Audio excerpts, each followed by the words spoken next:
자, 경우의 수. 여기서는 배울 게 덧셈과 곱셈을 배웁니다. 언제 더하고 언제 곱하는지에 대한 이해가 필요하겠죠.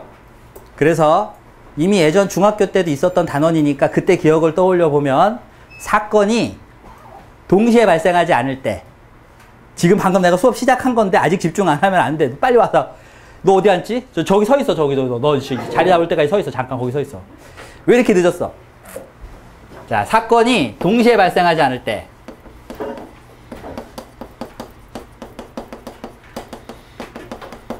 그 얘기는 사건이 따로따로 발생한다. 예를 들어줄 때 잘 봐야 돼요. A라는 서울에서 B라고 하는 대구까지 선생님이 자가용을 운전해서 갈 수도 있고 자전거를 타고 갈 수도 있고 국토대장정 걸어갈 수도 있겠지, 그치? 그럼 내가 요 1번 길, 2번 길, 3번 길을 가고 있는 동안 내가 1번을 택하면 2번이나 3번은 갈 수 있어, 없어? 없지.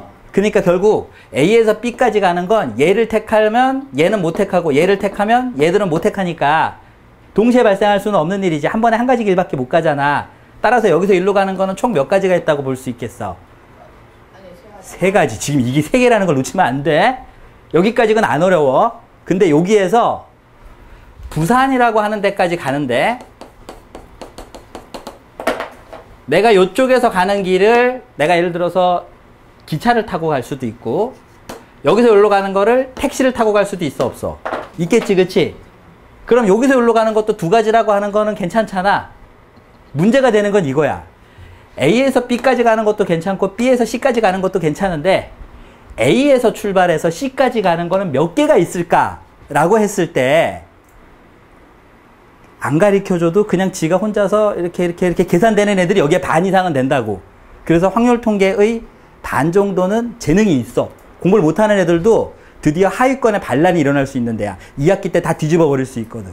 문제는 상위권 가운데 일부가 얘가 세 가지고 얘가 두 가지라 더해야 되는 건지, 지금 여기 더하는 거 설명하고 있으니까 곱하는 거 아직 설명 안 했는데 곱해야 되는 건지를 문제가 달라지면 구별을 못할 때, 왜냐하면 똑같은 문제가 출제되진 않거든.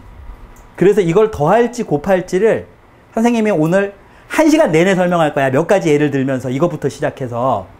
그때 네 생각과 다 똑같잖아? 그러면 오늘 시험을 잘 볼 수 있고 앞으로 확률 통계 끝날 때까지 시험을 잘 볼 거야. 근데 만약 너 생각과 내 생각이 자꾸 달라. 넌 더하기 이랬는데 내가 곱하기 쓰고 넌 곱하기 이랬는데 내가 더하기 쓰잖아? 그럼 이제 2학기는 죽는 거라고 생각하시면 돼요. 알겠죠? 거의 빵점에 가깝게 나올 거라는 거야. 그래서 요거 선생님이 조금 약간 이상하게 설명할 건데 말로 하는 거니까 알아들어야 돼. 1번 길을 택해서 갈 때 여기 몇 가지 갈 수 있어? 두 가지. 2번 길을 택해서 갈 때 여기 몇 개 갈 수 있어? 두 가지. 3번 길을 택해서 갈 때 여기 몇 개 갈 수 있어? 이 두 가지는 다 다른 길이지. 그리고 어느 길을 택해서 갔든 동시에 발생할 수는 없지. 다 따로따로 가고 그 순간 딱 그걸 택하면 다른 길은 택할 수가 없는 거잖아. 그러니까 연산자 뭘 써야 된다고? 따로따로 발생하면 더하기. 그래서 총 개수는 몇 개가 있다? 6가지 방법이 있다 라고 하는 거야. 자, 천천히 써볼게. 1번을 택해서 갔다가 어디로 간 거야? A로 간 거야. 1번을 택해서 갔다가 A로 간 거. 됐지? 그 다음 또 누구도 있겠어? 1번을 택해서 갔다가 어디로 간 거야? B로 간 거. 그 다음에 누가 있니? 2번을 택해서 갔어. 요로. 그럼 여기서 이제 어디로 가는 거야? 이렇게 있다라는 거 이해해요, 못해요? 지금 선생님 요거 쓴 거 이해돼, 안 돼? 되겠지, 그지? 자, 이제 마지막 거. 몇 번 길을 택해서 갔겠어? 3번. 이 길을 택해서 갔으면 이렇게 가는 거 몇 가지가 있는 거야? 두 가지. 그럼 매번 이거 쓸 때마다 이렇게 다 써가지고 계속 이렇게 연락에 세면 시간이 오래 걸려, 안 걸려? 오래 걸리겠지. 그럼 이걸 좀 더 빨리 할 수 있게 하기 위해서 어떤 연산자가 나온 거냐 하면 곱하기 연산자가 나온 거야. 곱하기는 사실 더하기를 다르게 표현한 건데 왜 곱하는 건지에 대한 상황을 이해시키는 게 첫 시간이야. 요거는 사건이 어떻게 발생한 거냐 하면 동시에 발생하거나 동시에 발생하지 않을 때가 더하기라면 동시에 발생하는 건 뭘 쓴다고? 곱하기. 혹은 사건이 연속적으로 순차적으로 발생한다면 그때는 뭘 쓴다고? 곱하기. 그리고 책에 나와 있는 설명은 얘가 아니야. 요거 두 개는 책에 나와 있는 설명이 아니라 내가 문제를 풀 때 이렇게 푸니까 빠르더라라고 해서 내가 설명해 준 거고, 책에 나와 있는 설명은 사건 A가 발생할 때마다 B가 계속 발생할 때를 말해. 자, 여기 이대로라면 A에서 B까지 갔다가 B에서 C까지 가는 거 연속적으로 가고 있지. 그러니까 연산자 개념으로 보자면 요 놈이라고 생각했을 때 몇 곱하기, 이거 몇 가지 있어? 3 곱하기 여기 몇 가지 있어? 2가 있더라. 그래서 총 몇 가지다? 6가지다. 이렇게 생각을 한다는 거야. 그럼 아까 전에 건영이가 오기 전에 너 그래서 지각하면 안 된다고. 시작할 때 뭐라고 시작했어? 더하기로 시작했지, 선생님이. 근데 내가 곱하기 설명할 때 더하기 생각 하나도 안 나지. 그럼 이제 오늘 시험 문제에 반밖에 못 맞히는 거야. 왜냐하면 어떨 때는 더하기로 풀어야 되고 어떨 때는 곱하기로 풀어야 되는데 네 눈에 요거 한 개에 대해서 2가지, 요거 한 개에 대해서 2가지, 이거 한 개에 대해서 2가지 라고 생각하면 2가지씩을 몇 번 더한 거야? 3번 더했어. 왜? 이 길을 택하면 얘는 발생 안 하니까, 얘를 택하면 얘들은 발생 안 하니까 사건이 어떻게 일어났다? 따로따로 일어났다라고 이해를 한 거라고. 알았니? 근데 네 눈에 그걸 안 보고 못 봤어. 네 눈에 딱 보는 순간 여기서 일로 가는 거 3가지 있고 여기서 일로 가는 거 몇 개 있어. 2가지 있으니까 사건이 A에서 B로 갔다가 곧바로 다시 이어서 연속적으로 어디로 간 거야? C로 갔으니까 3 곱하기 2 연산자 곱하기를 얘 때문에 썼다라고 하는 게 보일 수도 있다고. 이 2개가 다 안 보이고 하나가 보일 수도 있는데 잘못 보는 경우가 뭐냐? 여기서 여기까지 가는 거 몇 가지야? 3가지. 여기서 가는 거 몇 가지야? 2가지인데 너한테 누구도 더하라고 안 했는데 네 혼자 더해서 몇 개가 나온 거야 이거. 5개가 나오면 2학기는 망하는 거라고. 오늘이 첫 시간인데 지금부터 한 달 내내 이 얘기를 할 거라고. 첫날 배우는 게 전부 다 배운 거랑 똑같은 얘기야. 언제 더하는지 언제 곱하는지에 대한 상황을 연습을 해야 된다. 알겠지? 이해했어? 좋아. 그럼 곱하기에 대해서 더하기에 대해서 방금 말로 한 게 머릿속에 잘 안 남을 테니 다른 예를 하나 들어보도록 하자. 주사위 2개가 있어. 주사위 2개. 그러면 총 나올 수 있는 건 몇 가지가 있을까? 중학교 나왔잖아 얘들아. 이렇게 생긴 거 총 몇 개가 있어? 면이 6개, 6면체잖아. 근데 주사위가 몇 개 있대? 2개 있대. 그럼 여기서 6개 면이 나오고 여기 6개 면이 나와서 더하면 12개고 곱하면 36이야. 둘 중에 하나겠지. 더할 거 아니면 곱할 거. 어떻게 할 거야? 라고 물어본다면 2개의 주사위를 던졌다. 그러면 상황은 2개의 주사위를 하나 던지고 조금 있다가 또 하나 던진 거랑, 그럼 어쨌든 눈이 나올 거 아니야 떨어지면서. 2개의 주사위를 동시에 던지는 거랑 결과가 똑같아 안 똑같아? 똑같잖아. 그래서 아까 연산자 곱하기 쓸 때 몇 가지 써줬지 내가. 동시에 연속적으로 사건 A가 발생하고 그 각각의 경우에 대해서 다시 사건 B가 발생한다. 이런 경우를 말할 때 연산자 뭘 쓴다? 곱하기. 그럼 2개의 주사위를 던졌다. 곱하기니까 총 몇 개가 나와? 36개의 눈이 나올 거다 라고 했을 때 그 눈들에 대해서 만약 짝수의 눈이 나올 때, 홀수의 눈이 나올 때 이런 거 물어볼 수 있어 없어? 있겠지? 거기에 대한 문제가 오늘 아까 내가 일찍 온 애들 막 나눠준 거야. 거기 문제를 미리 한번 풀어보라고. 그때 머릿속으로 해줘야 될 생각.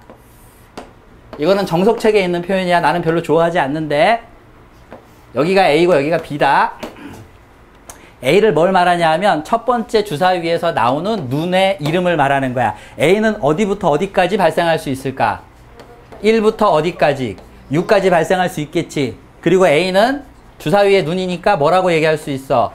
자연수라고 얘기할 수 있겠지. 1, 2, 3, 4, 5, 6, 6개니까. 그래서 이렇게 표현했어. 그럼 B는 뭐라고 표현할 수 있을까? 주사위를 던졌을 때 두 번째 주사위에서 나오는 눈의 이름을 말하는 거야. 알겠지? 그럼 그랬을 때 총 여기서 나오는 게 왜 36개인가를 느끼라고. 그리고 여기도 이렇게 나올 수 있어 없어? 있지? 그치? 그러면 요 네모칸이 몇 개 있겠니? 이 네모칸이 이 안에 36개. 그랬을 때 두 눈을 더할 수 있어 없어? 있지? 두 눈을 더했을 때 홀수가 나오는 것도 생각할 수 있어 없어? 있지. 짝수가 나오는 것도 생각할 수 있어 없어? 있겠지. 그럼 홀수가 나올지 짝수가 나올지 처음에는 잘 못하니까 머릿속에 이해가 되기 전에는 하나하나 다 써봐야 될 거 아니야. 그럼 이걸 하나하나 다 쓸 때 여기를 어떻게 표현하는 게 조금 더 좋을까를 누군가 생각한 거야. 그래서 이렇게 쓰기로 약속했대. 그럼 얘는 누구를 말하는 걸까? A. 나중에 답지 볼 때 헷갈릴까봐 미리 설명하는 거야. 얘는 누구를 말하는 걸까? B. 즉 두 개의 주사위 중에서 한 놈의 눈을 얘, 또 다른 놈의 눈을 얘라고 보면 좌표처럼 잡혀 안 잡혀? 잡히겠지. 그럼 여기는 뭐라고 쓸 수 있어? 1,2 맞아? 그럼 여기 1이라고 쓴 놈은 여기가 이 기준이 된 거잖아. 그지? 만약 1,2라고 안 쓰고 여기 2,1이라고 쓰면 누가 기준이 된 거야? 얘가 기준이 된 거 아니야.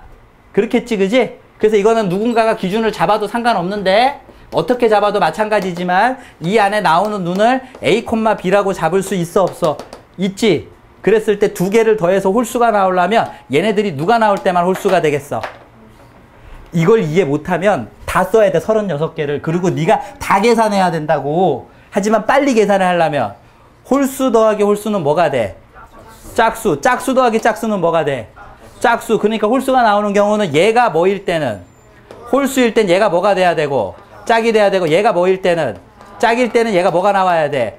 홀이 나와야 되는데 이런 경우가 발생하잖아? 그럼 이 경우는 나와 안 나와?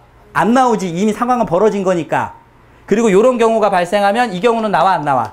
안 나오겠지. 결국 이 두 개의 사건은 동시에 발생하지 않는다. 따라서 연산자 뭘 써야 돼? 그렇지. 그래서 상황에 따라서 더하기를 언제 쓰는지를 연습을 하는 날이 오늘 첫날이야. 오늘 만약 이 연습이 안 되거나 오늘 결석을 했어. 그럼 오늘 수업이 끝난 다음 시간에 들어갈 땐 니네랑 나랑 뭘 계산할 거냐 하면 수학적으로 이상한 표현을 하게 돼. 이게 끝난 상황에서 다음 시간에 바로 얘가 들어가고 얘가 들어갈 거야. 그러면 이걸 우리가 뭐라고 부르냐 하면 순열이라고 부르고 이걸 우리가 뭐라고 부르냐 하면 조합이라고 부르는데 이 순열과 조합을 구별하지 못하고 곱하기 더하기를 할 줄 모르니까 시험지를 볼 때마다 다 무너지는 상황이 벌어진다. 그래서 오늘 수업이 사실은 이번 여름 특강 내내 하는 것 중에서 제일 중요한 수업이다 라고 선생님은 생각을 하고 있어. 그래서 요 수업에 혹시라도 오늘 시험 봤는데 80점 이상이 안 되면 집에 가서 틀린 거 해설지 자세히 보고 일요일날 질문하러 와야 돼. 월요일이 되기 전에. 월요일날은 얘가 들어가는 순간 왜 더하고 왜 곱하는지 내가 설명하지 못한다. 그냥 수학적 계산을 신나게 푼다 이거야. 그럼 언제 더하고 언제 곱할지 네가 계산해야 되는 상황이 벌어져. 알아듣겠지? 좋아. 이제 그럼 니네가 갖고 있는 프린트에 있는 문제를 선생님이 풀게 하기 위해서 다른 거 하나를 풀어주도록 하겠어요.